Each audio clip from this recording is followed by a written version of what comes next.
संसार सागर से उतर कर पार जाना है। संसार सागर से उतर कर पार जाना है, उतर कर पार जाना है। उन्हें सुख के किनारे पर उन्हें सुख के किनारे पर लगाती रोज रामायण। सदा शुभ आचरण करना, सदा शुभ आचरण करना सिखाती रोज रामायण। हमें नित धर्म पर चलना सिखाती रोज रामायण।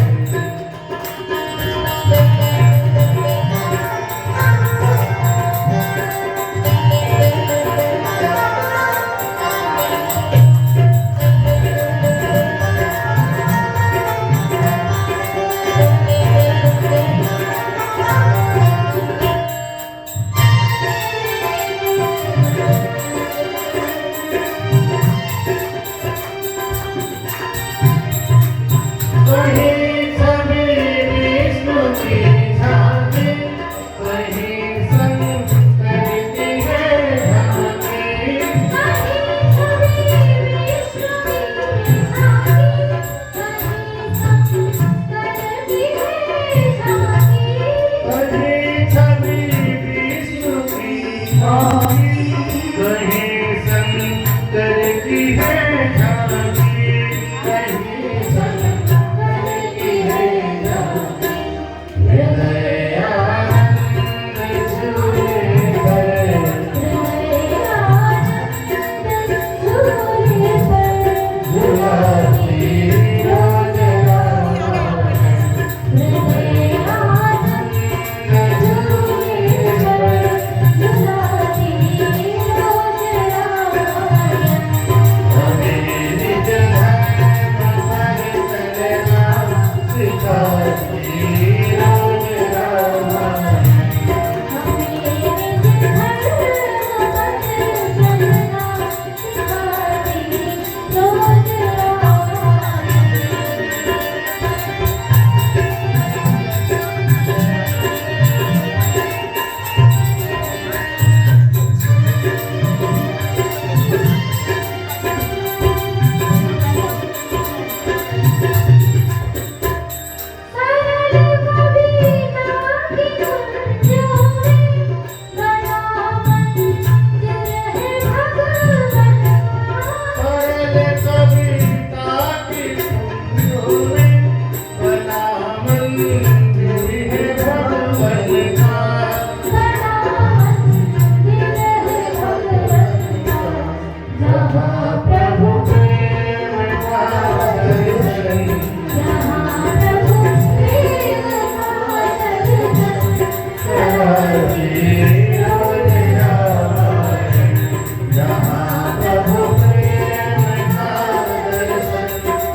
सीता राम राम राम सीता राम राम राम सीता राम सीता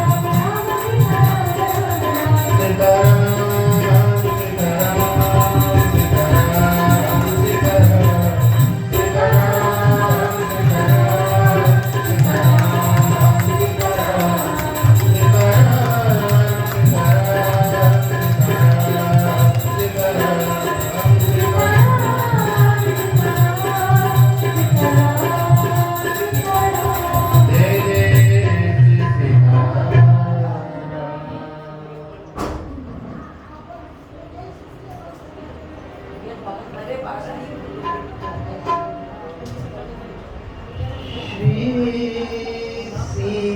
सीताराम चंद्राभ्यां नमः मंगलमूर्तये श्री हनुमते नमः वाग्देवतायै श्री सरस्वत्यै श्री राम शरणं समस्त जगतां रामं विना का गति रामेण प्रतिहन्यते कलिमलं रामाय कार्यं नमः रामात्रस्यतिकार भीमभुजगो रामस्य सर्वं वशे रामे भक्तिरखण्डिता भवतु मे राम त्वमेवाश्रय राम त्वमेवाश्रय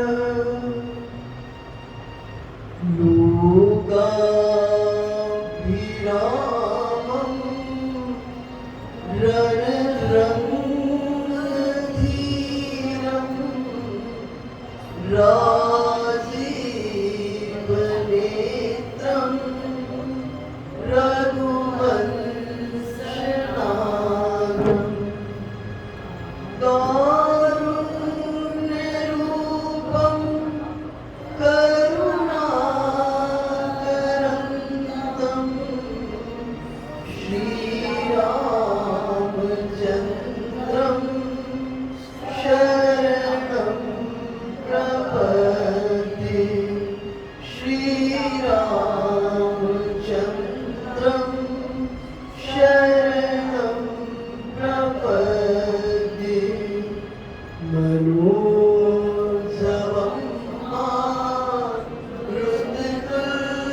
मारुततुल्यवेगं जितेन्द्रियं बुद्धिमतां वरिष्ठम् वातात्मजं वानरयूथमुख्यं श्रीरामदूतं शरणं प्रपद्ये श्रीरामदूतं शरणं प्रपद्ये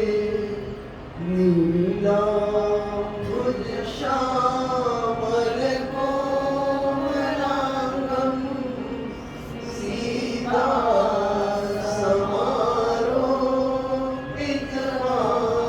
सीतासमारोपितवामभागं पाणौ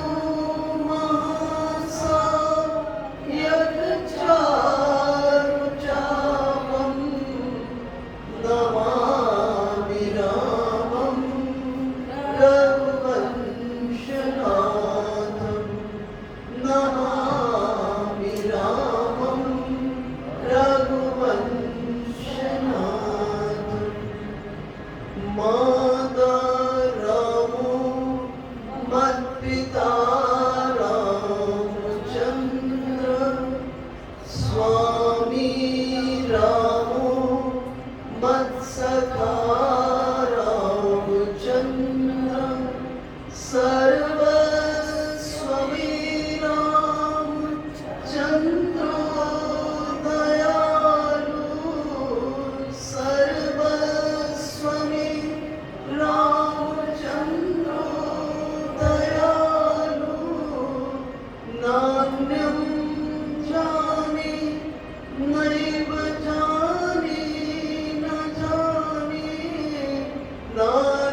शिरसा स्मरामि श्रीरामचन्द्र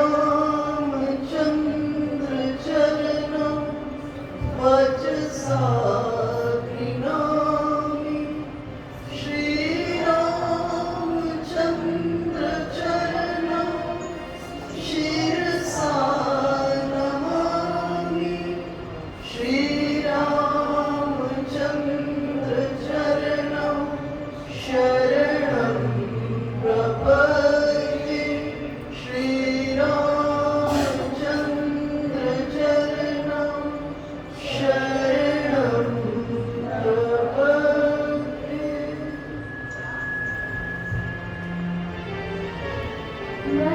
मनकामना सिद्ध नर पावा जो यह कथा रटत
निरावा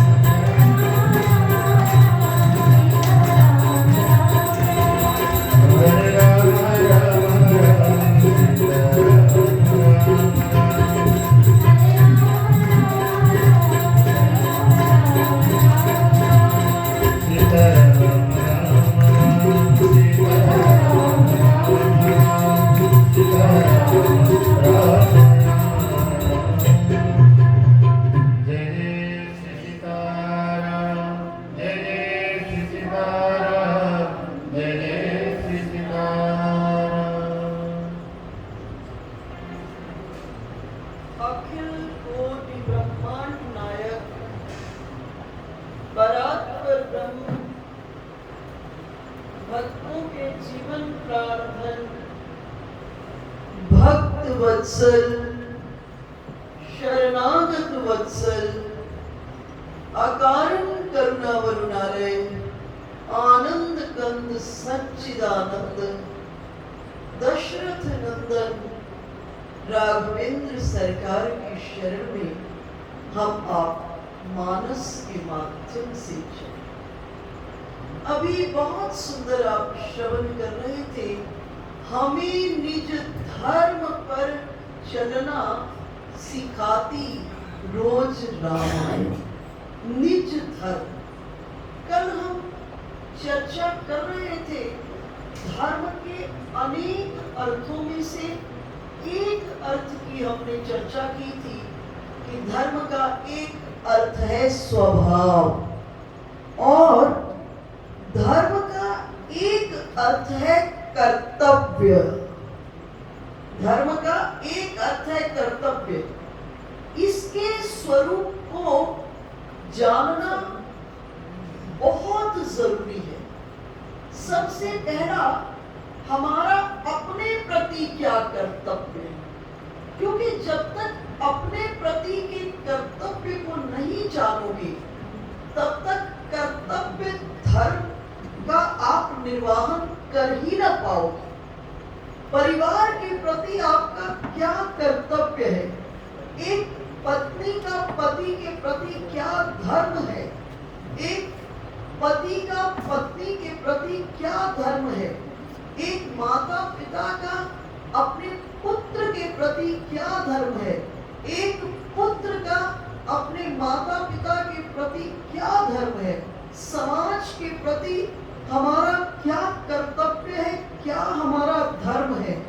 जब तक इस स्वरूप को हम ठीक से नहीं जानेंगे तब तक समाज के भीतर भी, घर परिवार में और हमारे अपने जीवन के भीतर में अस्त व्यस्तता बनी ही रहेगी। सबसे पहले अपने प्रति के कर्तव्य को हम जानें। देखो, एक बात हम सब कहते हैं, क्या कहते हैं? ये मेरा शरीर है। ये तो नहीं कहते मैं शरीर हूं। क्या शब्द प्रयोग करते हैं? ये मेरा शरीर है। जब आप कहते हैं ये मेरा शरीर है, तो आप स्वीकार करते हैं मैं और शरीर अलग अलग है। आप स्वयं स्वीकार करते हैं, कोई और नहीं कहता। आप ही कहते हैं कि ये मेरा शरीर है।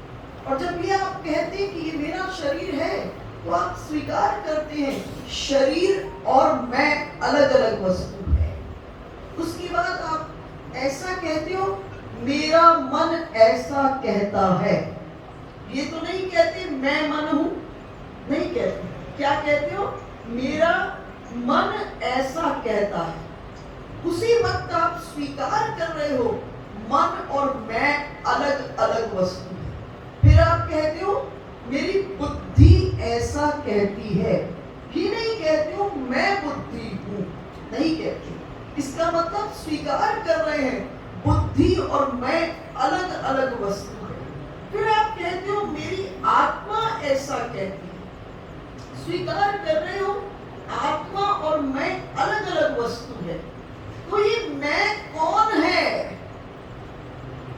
ये मैं कौन है? ये मैं आपके ही देह में बसा हुआ परमात्मा है। तो सबसे पहले अपने प्रति के कर्तव्य में, आपके शरीर में उस परमात्मा को छोड़ करके जितने दूसरे तत्व हैं उनकी सेवा को जानिए। अपने शरीर में परमात्मा को छोड़कर जितने दूसरे तत्व हैं उनकी सेवा को बृहद रूप में जाने। कैसे? जब ब्रह्म मुहूर्त हो रहा हो और ये इंद्रियां निद्रालु, ये इंद्रियां आलसी होकर के बिस्तर पर पड़ी हुई हैं, सबसे पहले इन इंद्रियों की सेवा करो। सबसे पहले इंद्रियों के प्रति का कर्तव्य है, तब इन इंद्रियों को हम जगाएं और जगा करके ब्रह्म मुहूर्त के भीतर में ब्रह्म के साथ जोड़ दे। इन इंद्रियों के प्रति हमारा ये दायित्व है, ये हमारा कर्तव्य है। उसके बाद जब मन में किसी के अहित का विचार आए, जब मन में कोई नाना प्रकार के दुर्विचार, दुर्वासनाएं, और अनेक कामनाएं, महत्वाकांक्षाएं डेरा लगाने लगे, तो इस मन की सेवा करना। फिर उसके बाद जब बुद्धि निर्णय ही नहीं ले पा रही हो, उस समय उस बुद्धि को उसके लक्ष्य का ज्ञान करा करके, एकात्मिका करके, उस ब्रह्म तत्व से तदाकार करने की वृत्ति प्रदान करते हुए उस बुद्धि की सेवा करो। और जब इन सब की सेवा की कला हमारे जीवन के भीतर में आ जाएगी, तो उसके बाद जो भी आपके द्वारा होगा वो लोक मंगल ही होगा। इसलिए लोक मंगल की परिभाषा जानना बहुत जरूरी है। देखो, शास्त्र ने स्पष्ट एक बात कह दी है कि कर्म के बिना हम आप में से कोई बच नहीं सकता। भगवान ने अर्जुन को भी ये कहा कि अर्जुन, जब इस जगत के भीतर में अवतार लेकर के मैं आता हूं, तो मुझे भी कर्म करना पड़ता है। अर्जुन ने कहा, प्रभु, जब आपको भी कर्म करना पड़ता है और हमको भी कर्म करना है, तो हम में और आप में अंतर ही क्या हुआ? भगवान ने कहा, नहीं अर्जुन, तुम में और मुझ में बहुत बड़ा अंतर है। अर्जुन ने पूछा, प्रभु क्या अंतर है? भगवान ने कहा, जन्म कर्म च मे दिव्यम, मेरे जन्म और कर्म दिव्य हैं। अर्जुन ने पूछा, प्रभु आपके जन्म और कर्मों में क्या दिव्यता है? भगवान ने कहा, नमाम कर्माणि लिम्पन्ति न मे कर्म फले स्पृहा, मैं कर्मों में लिप्त नहीं होता और फल की इच्छा नहीं रखता। तो अर्जुन ने पूछा, जब कर्मों में लिप्त नहीं होते और फल की इच्छा नहीं रखते हो, तो फिर कर्म करने का क्या उद्देश्य है? भगवान ने कहा, यद्यत् आचरति श्रेष्ठस्तत्तद्देवेतरो जनः स यत् प्रमाणं कुरुते लोकस् तद् अनुवर्तते। जिस मार्ग पर श्रेष्ठ लोग चले जाते हैं, उस पर अन्य लोग उसको सहजता के भीतर में स्वीकार कर लेते हैं। तो शास्त्र ने कहा, कर्म के बिना तो हम आप कोई बच नहीं सकते इस सृष्टि में। लेकिन किसी कर्म में प्रवेश करने से पहले 4 एंगल से उस पर चिंतन करना। क्योंकि हो गया, कर्म हो गया, अब तो गेम हमारे हाथ से निकल गई। अब तो सिर्फ एक वजह है, भोग। और अगर ज्ञान होगा जीवन के भीतर में, तो ज्ञान रूपी चाकू से उस भोग को मुस्कुरा कर काट लेंगे। अगर ज्ञान नहीं होगा, तो उस फल के भोग में नित्य निरंतर पीड़ा होने लगेगी। भाई, बोए अगर हमने नीम का बीज है, तो उस पर आम का फल नहीं लगेगा। बस ज्ञान की इतनी भूमिका है, जब बोया नीम का बीज है और उस पर नीम की कड़वी निमोनी लगी है, ज्ञान उसको, जीव को उस कला को प्रदान करा देता है कि उस कड़वी निमोनी के भीतर में भी आम का रस ले सकता है। ज्ञान की यही भूमिका है। इसलिए ज्ञान को सबसे पवित्र कहा गया। तो कहा गया कि किसी भी कर्म में प्रवेश करने से पहले 4 एंगल से जरूर विचार करना।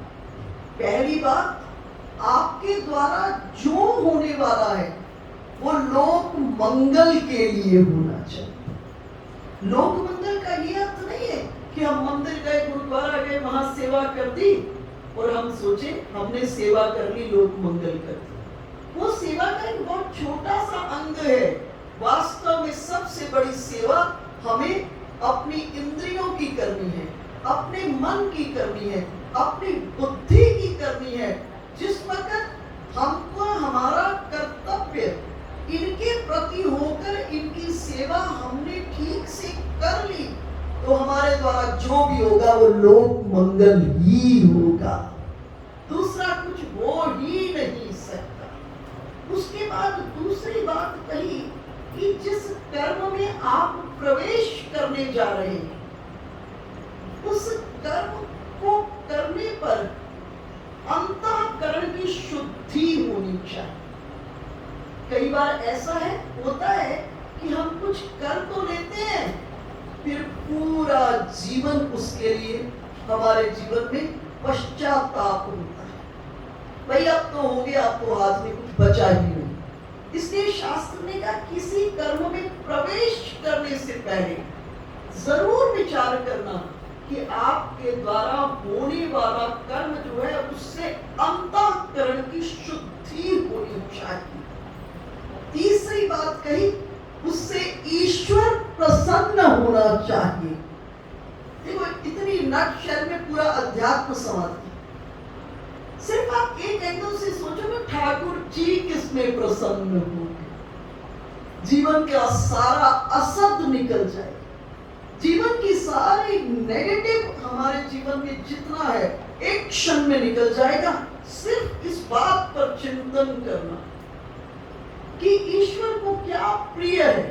तो कहा किसी कर्म में प्रवेश करने से पहले विचार करना कि इससे ठाकुर जी प्रसन्न होंगे।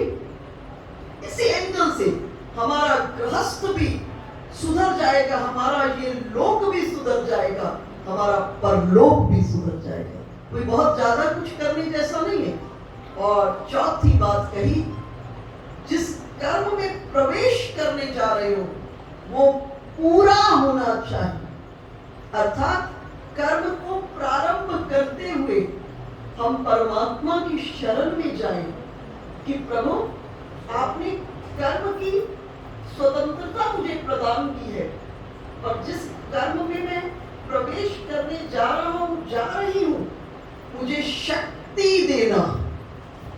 हर एक व्यक्ति को प्रातः काल में इस प्रार्थना करने के बाद बिस्तर से भूमि पर पांव रखना चाहिए। हर व्यक्ति को प्रातः काल में बिस्तर से जब उठे तो ये अपनी बातचीत ठाकुर जी से करते हुए भूमि पर चरण रखना, कहना प्रभु तुमने बहुत कृपा की, आज सुंदर सूर्य को पुनः दिखाया है, अब मुझे शक्ति देना इस कर्म क्षेत्र में प्रवेश करके इस कर्म को करने की शक्ति देना।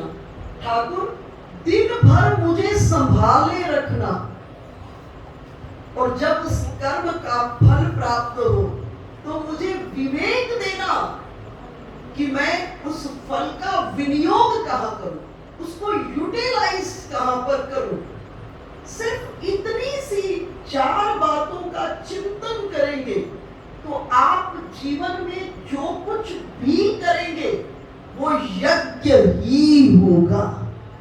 क्योंकि श्रीमद् भगवत गीता में कृष्णचंद्र स्पष्ट कहती है कि यज्ञ को छोड़कर अन्य जो भी कार्य है, कर्म है, वो जीव के बंधन का कारण है। तो प्रश्न उठा कि हर वक्त तो यज्ञ संभव नहीं है। तो भगवान ने जवाब दिया कि आप अपनी छोटे से छोटे कर्म को यज्ञ के भीतर में परिवर्तित करो, और आपका छोटा सा छोटा कर्म यज्ञ में कैसे परिवर्तित हो सकता है?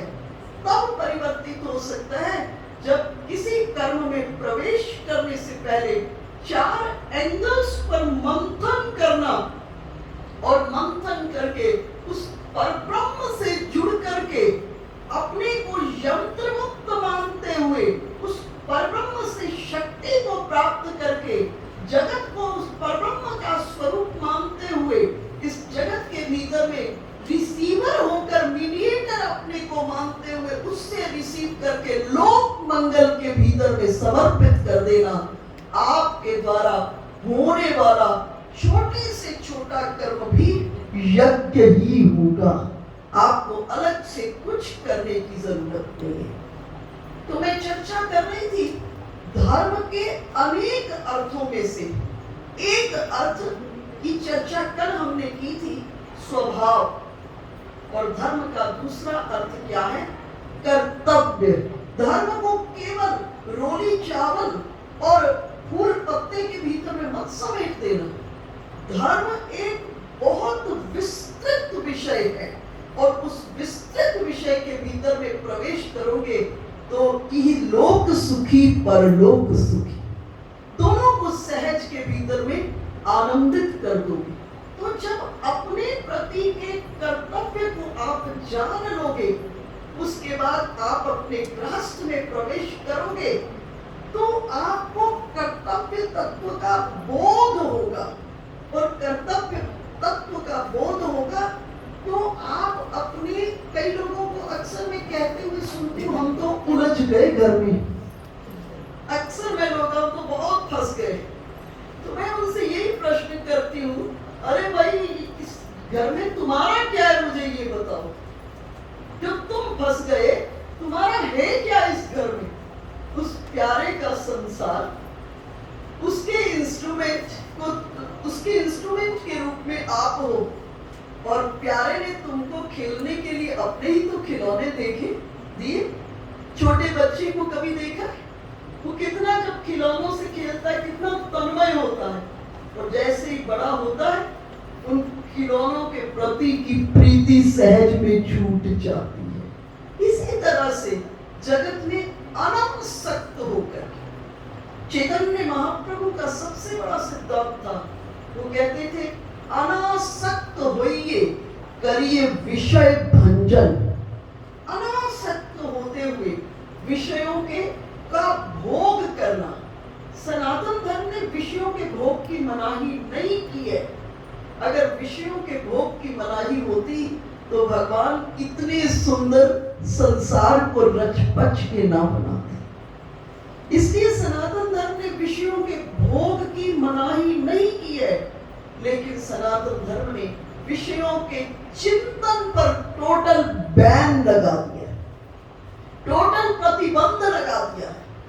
आपको विषयों के चिंतन की इजाजत नहीं है, विषयों के भोग की पूरी इजाजत है।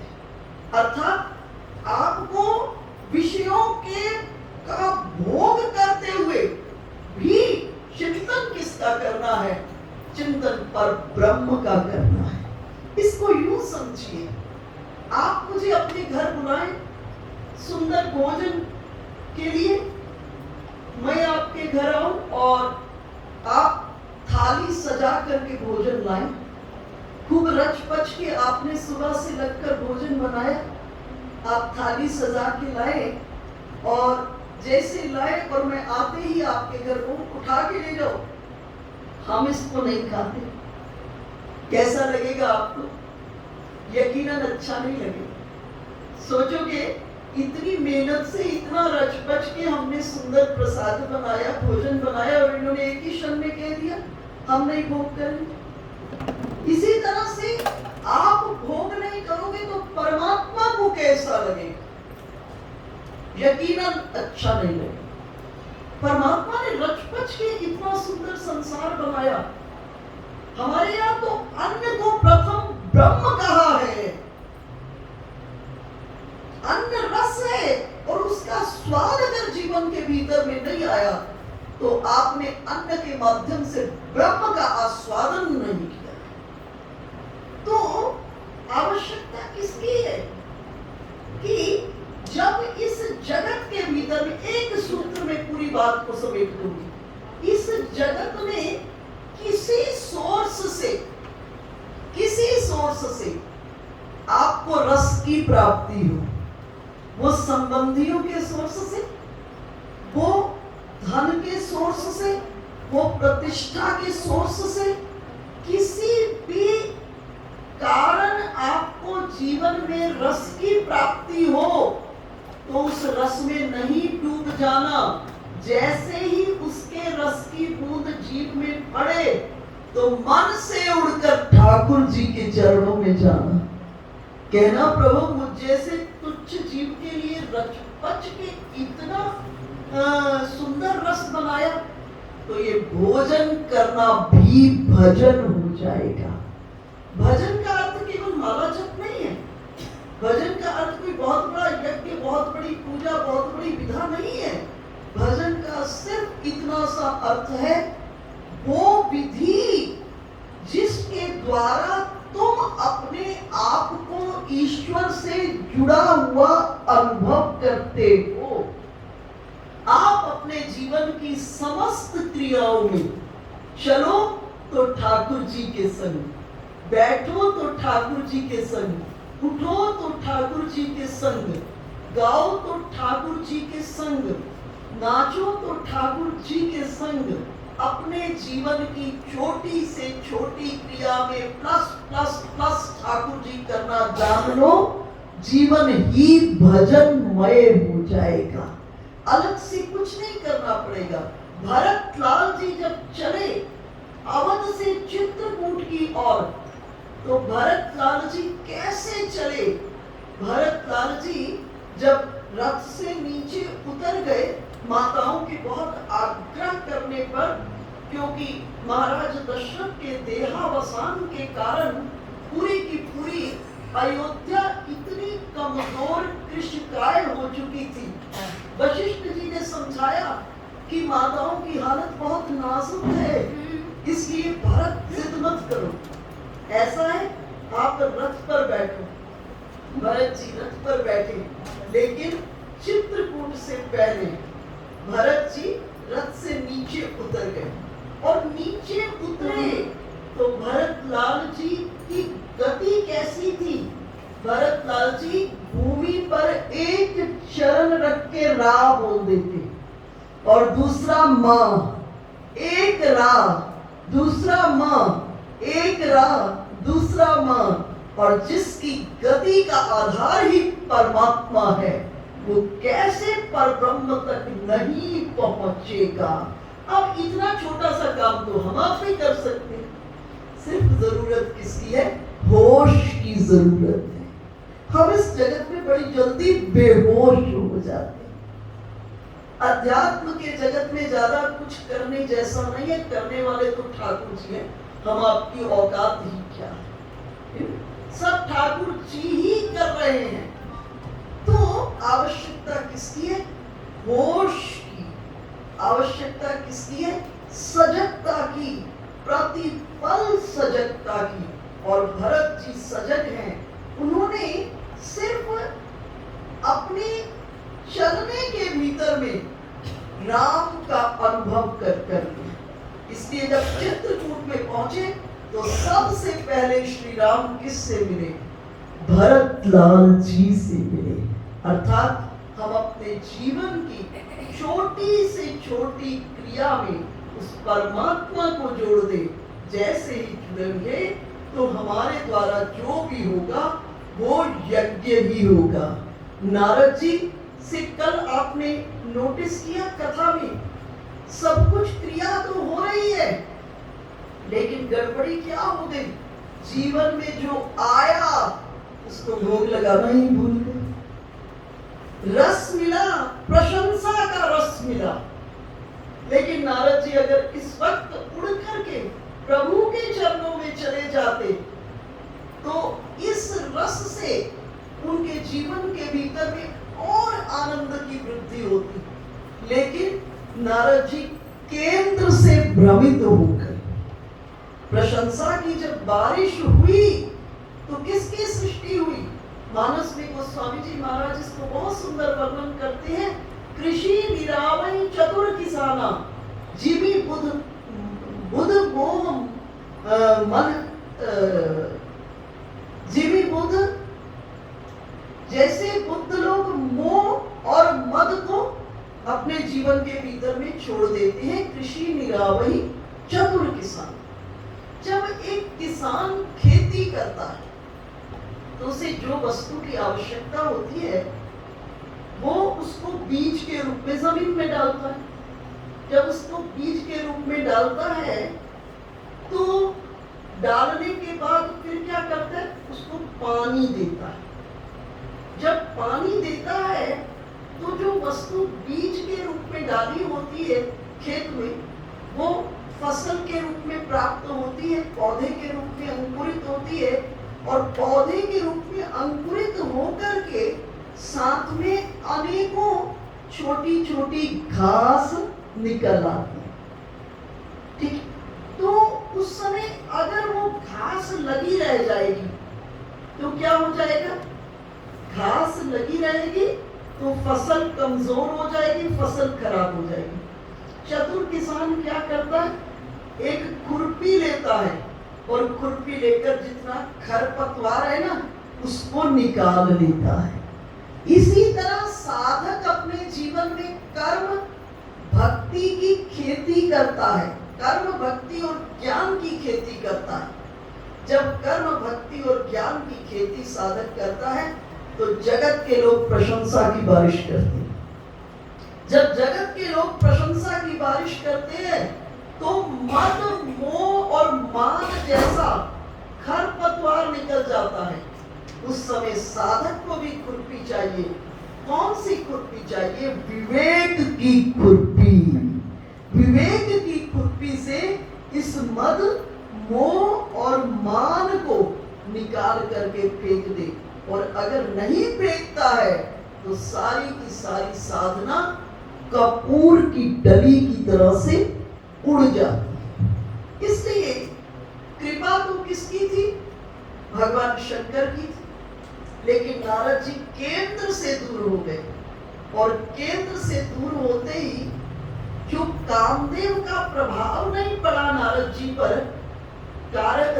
देवऋषि नारद को अहंकार हो गया। देवऋषि नारद ने सफलता का श्रेय अपने ऊपर ले लिया। इसलिए जगत में किसी भी कॉर्नर से आपको सफलता मिले उस समय श्रेय अपने ऊपर नहीं लेना, श्रेय ठाकुर जी को दे देना कि प्रभु मुझ पर इतनी कृपा, मेरे पास कोई क्षमता नहीं, मेरे पास कोई विद्या नहीं, कोई बाहुबल नहीं, कुछ नहीं, और तुम्हारी इतनी बड़ी कृपा, इतना मुझे दे दिया। तो त्रिभुवन के ठाकुर इस बात से रीझ जाएगी। और इस जगह नारद जी ने कृपा भगवान शंकर की थी, लेकिन सफलता का श्रेय अपने ऊपर ले लिया। और भगवान को, पापी को भगवान स्वीकार करते हैं। पापी से प्रभु को बिल्कुल घृणा नहीं होती, लेकिन भगवान को अहंकारी बिल्कुल सुहाता नहीं है अपने जी। अगर भगवान केवल पुण्यात्मा को स्वीकार करते तो श्रीमद् भगवत गीता के 18वें अध्याय में 66वें श्लोक में ये ना कह पाते, सर्वधर्मान् परित्यज्य माम एकम शरणं व्रज अहम त्वा सर्व पापेभ्यो। इसलिए भगवान को पापी से बिल्कुल घृणा नहीं है।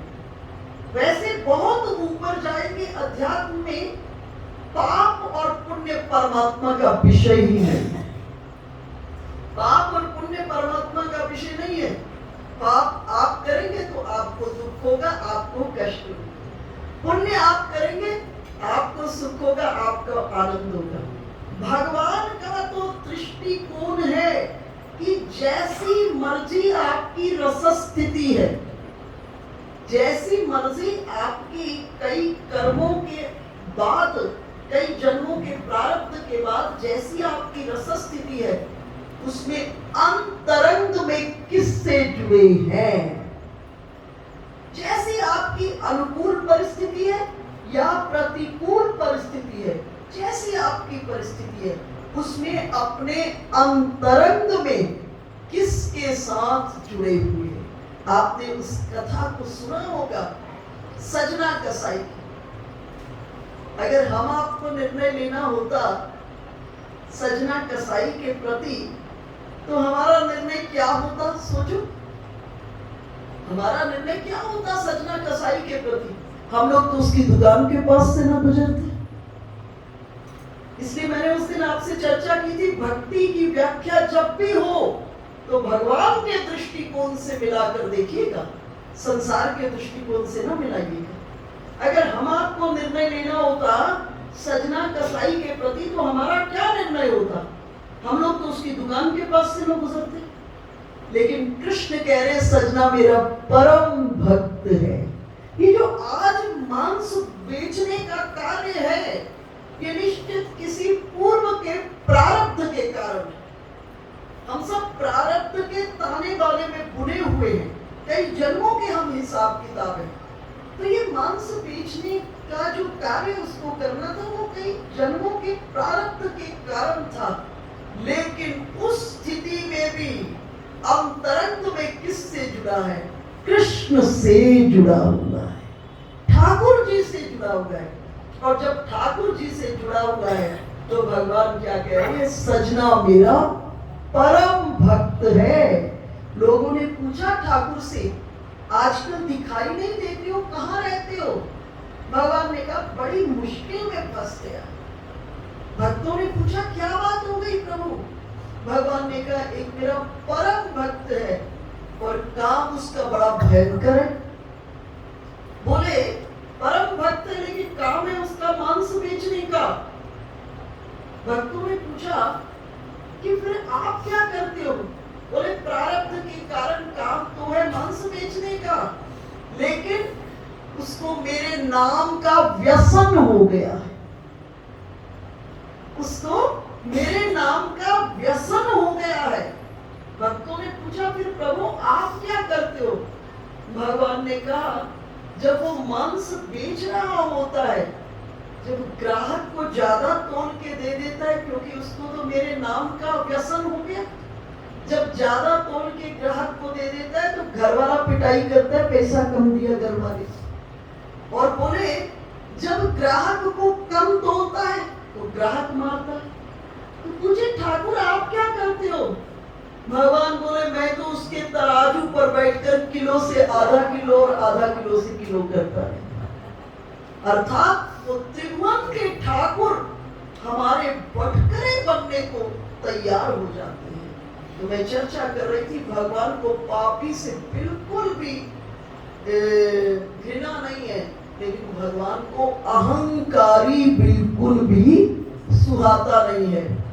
और आपने देखा नारद जी के भीतर में जब अहंकार की सृष्टि हुई तो किस प्रकार से अकारण करुणा वरुणालय ने विचार किए मेरा छोटा बच्चा है। जब छोटे बच्चे को फोड़ा हो जाता है ना तो माँ क्या करती है? उसको डॉक्टर के पास ले जाती है और ले जाकर डॉक्टर के पास गोद में बिठाकर पकड़कर दबा करके डॉक्टर को बोलती है आज तो सर्जरी डेवलप हो गई, लेकिन जब हम लोग छोटे थे तब भैयाएं ऐसा ही करती थी। दबा करके गोद में पकड़ करके डॉक्टर को कहती है चीरा लगा दो, इसमें चीरा लगा दो ताकि अंदर में जो मवाद पड़ा हुआ है वो बाहर निकल जाएगा, तो इससे शांति होगी, इससे सुख की प्राप्ति होगी। लेकिन उस समय वो छोटा बच्चा क्या सोचता है? सोचता है कि माँ है कि कसाई, तो इतना मुझे कष्ट दे रहा है। लेकिन माँ की दृष्टि किस पर है? अंततः कल्याण पर। इसी तरह हमारे जीवन में भी जब स्थिति परिस्थिति आती है तो वो परमात्मा पिता नहीं है, वो परमात्मा कौन है? माँ है। वो थोड़ा सा दुख दे करके, थोड़ा सा हमको परिस्थिति की भट्टी में डाल करके, जैसे स्वर्ण को जिसमें अशुद्धि होती है, आपको शुद्धाति शुद्ध स्वर्ण चाहिए तो सुनार क्या करता है? उसे भट्टी पर डाल देता है। जितनी अशुद्धि होती है वो बह जाती है और शुद्धाति शुद्ध स्वर्ण हमें प्राप्त हो जाता है। और भगवान भी क्या करते हैं? जीव को परिस्थिति की भट्टी में डालते हैं और जीवन के भीतर में जितने विकार होते हैं वो जल जाते हैं, बह जाते हैं और जीव क्या हो जाता है? शुद्धाति शुद्ध हो जाता है और शुद्धाति शुद्ध होकर के परम रस का आस्वादन करता है। नारद जी की भी जब बंदर का मुख लगा दिया और उसके बाद जब भगवान नारद जी को दर्शन दिए, नारद जी के अंतरंग के भीतर में जो एक बार मोह जन्म लिया था विश्व मोहिनी के प्रति का, भगवान ने परिस्थिति की भट्टी में डाला, बंदर का मुंह लगा दिया परिस्थिति की भट्टी में। नारद जी को लग रहा है जगहसाई हो रही है, लेकिन भगवान माँ है। जैसे माँ अपने बेटा की जगहसाई होना नहीं स्वीकार करती है, भगवान भी नारद जी को जो रूप दिए उस रूप को कोई और नहीं देख पाया, केवल विश्व मोहिनी और 2 शिव गण देख कर पाए। लेकिन अंत में नारद जी का मोह खत्म हो गया, और जब मोह खत्म हुआ नारद जी शुद्धाति शुद्ध होकर के भगवान के परम रस का आस्वादन करने लगे। इससे आगे भगवान महादेव पार्वती जी को, शिव शिवा को कथा श्रवण करा रहे हैं। क्या कथा श्रवण करा रहे हैं? राम अवतार के कारण क्या है, उस निर्गुण निराकार ब्रह्म को सगुण साकार क्यों होना पड़ा, इन कारणों को सुनाते हुए प्रथम कारण जय विजय और संकादिक ऋषि, दूसरा कारण सती वृंदा, तीसरा कारण देव ऋषि नारद, और चौथा कारण मनु शत्रुपा। हमारे संत परंपरा के भीतर में एक संत हुए जिनका नाम पलटू दास। उन्होंने एक पद में बहुत सुंदर वर्णन किया। क्या वर्णन किया? कहे, क्यों सोवे ओ बावरी, क्यों सोवे ओ बावरी, चाला जात बसंत। बहुत गंभीर पद लिखा उन्होंने। क्यों सोवे ओ बावरी, चाला जात बसंत, चाला जात बसंत, कंत न घर में आए, दिग जीवन है तोर, कंत बिन दिवस गवाए। पलटू दास जी कह रहे हैं जीवन बसंत की बेला है। ओ बावरी, बावरी कह रहे हैं हम सबको, कह रहे हैं ओ बावरी, जीवन रूपी बसंत खत्म होने को आया और तू अब तक सोई हुई है। क्यों सोवे ओ बावरी, चाला जा बसंत। देखो, जगत में जब बसंत ऋतु आती है ना, तो क्या होता है? बिन बरसात के बागों में बहार आ जाती, बिन बरसात बागों के भीतर में बहार आ जाती है। और पलटू दास जी महाराज बहुत सुंदर कह रहे हैं कि जो जीवन रूपी बसंत है वो जाने को है, जीवन रूपी बसंत जाने को है, और कंत ना घर में आए। ठाकुर जी से अभी तेरी आंख ही नहीं मिली। भाई, इस मनुष्य जीवन का उद्देश्य क्या है? इस मनुष्य जीवन का एक ही उद्देश्य है, प्रारब्ध के पूरा होने से पहले, प्रारब्ध के पूरा होने से पहले परमात्मा के साथ आंख मिल जाए। इसके लिए हमको मनुष्य जीवन की